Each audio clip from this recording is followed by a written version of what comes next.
Bulldozer action के दौरान अपनी झोपड़ी से किताबें लेकर भागने वाली बच्ची के इस वीडियो ने सुप्रीम कोर्ट तक को झकझोर कर रख दिया। सोशल मीडिया पर वायरल होता ये वीडियो उत्तर प्रदेश के अंबेडकर नगर के जलालपुर इलाके का है। यहाँ अतिक्रमण विरोधी अभियान के दौरान झोपड़ियों पर बुलडोजर चलाया गया था।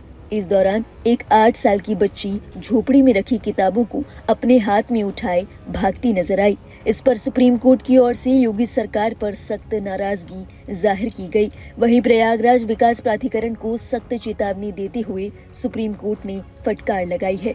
कोर्ट ने राज्य सरकार को प्रयागराज में बुलडोजर कार्रवाई से जुड़े पीड़ितों को 10-10 लाख रुपए का मुआवजा देने के आदेश दिए हैं। इतना ही नहीं, इस वीडियो को देखते हुए सुप्रीम कोर्ट ने कहा कि इसने हमारी अंतरात्मा को झकझोर कर रख दिया। इस मामले में सुनवाई करते हुए जस्टिस अभय एस ओका और जस्टिस उज्जवल भुइयां की पीठ ने कहा, घरों को अनुचित तरीके से गिराया गया।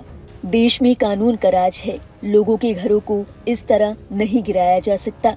इसने हमारी अंतरात्मा को झकझोरा है। कानून की उचित प्रक्रिया जैसी कोई चीज भी होती है। प्रयागराज विकास प्राधिकरण 6 सप्ताह के अंदर हर मकान मालिक को 10-10 लाख रुपए का मुआवजा दे।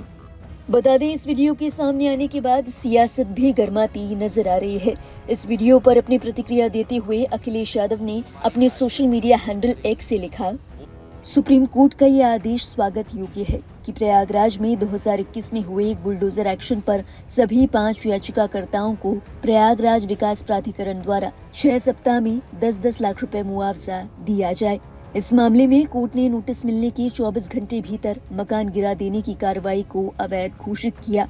सच तो यह है कि घर केवल पैसे से नहीं बनता, न ही उसके टूटने का जख्म सिर्फ पैसों से भरा जा सकता है। परिवार वालों के लिए घर एक भावना का नाम है और उसके टूटने पर जो भावनाएं आहत होती है उसका ना तो कोई मुआवजा दे सकता है, ना ही कोई पूरी तरह पूर्ति कर सकता है। इसी कड़ी में सुप्रिया श्रीनेत ने भी बीजेपी पर इस वीडियो को लेकर तंज कसा। सुप्रिया श्रीनेत ने लिखा, निरंकुश सत्ता और बेरहम प्रशासन।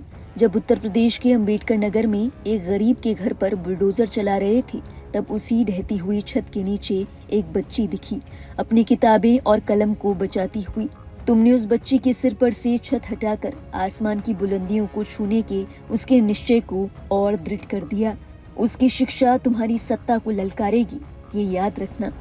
केवल विपक्षी पार्टी ही नहीं बल्कि आम जनता ने भी इस वीडियो को लेकर तमाम तरह की प्रतिक्रियाएं दी। कुछ लोगों ने इस वीडियो पर अपनी नाराजगी जाहिर की। इसी कड़ी में एक यूजर ने लिखा, केंद्र सरकार खुद औरंगजेब बनी बैठी है और उसके सहयोगी अफजल खान। देश की जनता देख रही है कैसे आप किसी मासूम के सिर से छत छीन रहे हैं, लेकिन बेटी ने भी किताब उठाई और यही किताब उसका घर वापस दिलवाएगी एक दिन। बेटी को पता है शिक्षा कितनी जरूरी है। सरकार शिक्षित लोगों से डरती है। एक अन्य यूजर ने लिखा, हाथ में किताब रखने वाली लड़कियां हार नहीं सकती। उनकी उम्मीद और धैर्य से पिघल जाते हैं कितने ही बड़े बड़े पहाड़। ये इंसान के बनाए खिलौने उसके घर उजाड़ सकते हैं, लेकिन उसका आत्मविश्वास नहीं। उसका मकान कच्चा था इसीलिए ढह गया, लेकिन उसका इरादा सच्चा है। ऐसे खिलौने चकनाचूर कर देगा। बेटी पढ़ती रहो। एक और यूजर ने लिखा, एक किताब की कीमत ये दरिंदे कैसे जानते होंगे। एक किताब एक जिंदगी बदल सकती है। एक किताब उन्हें वो हर चीज आसानी से दे सकती है जिसकी तलाश में वो किताब को अपने सिरहाने रखते हैं। जिंदगी की हर उलझन एक किताब ही सुलझा सकती है, लेकिन ये बात वो क्यों जानेंगे जिनको सत्ता चाहिए लेकिन जिम्मेदारी नहीं। एक और यूजर ने लिखा, अगर ये बच्ची किसी नेता या उद्योगपति की बेटी होती तो क्या इसे अपनी किताबें बचाने के लिए मलबे के बीच भागना पड़ता? क्या तब भी बुलडोजर इसी बेरहमी से चलता? गरीब की झोपड़ी गिराने वाले याद रखें, हुकूमतें बदलती हैं, लेकिन अन्याय का हिसाब जरूर होता है। हालांकि कुछ ऐसे यूजर्स भी थे जिन्होंने बुलडोजर के इस एक्शन को सही करार दिया। बता दें, इस मामले में मार्च के महीने में भी सुप्रीम कोर्ट ने सुनवाई के दौरान योगी सरकार पर नाराजगी जाहिर की थी। सुप्रीम कोर्ट ने कहा था कि प्रथम दृष्टया ये कार्रवाई चौंकाने वाली है और गलत संदेश देती है। इसे ठीक करने की जरूरत है। आप घरों को तोड़कर ऐसे एक्शन क्यों ले रहे हैं? हम जानते हैं कि इस तरह के तकनीकी तर्कों से कैसे निपटना है। आखिरकार अनुच्छेद 21 और आश्रय के अधिकार जैसी कोई चीज होती है। हम आपके खर्च पर पुनर्निर्माण का आदेश देंगे। ऐसा करने का यही एकमात्र तरीका है। इस बात पर सरकार पक्ष की ओर से कहा गया था कि इन लोगों को नोटिस का जवाब देने के लिए उचित समय दिया गया था। हालांकि जस्टिस ओका इससे असहमत नजर आए। उन्होंने कहा कि नोटिस इस तरह क्यों चिपकाया गया, कुरियर से क्यों नहीं भेजा गया।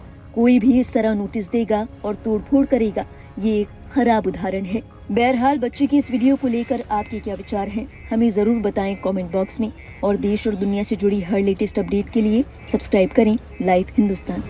इसमें पकड़ लेगा, आप रुक जाइए, रुकवा दीजिए, रुकवाइए।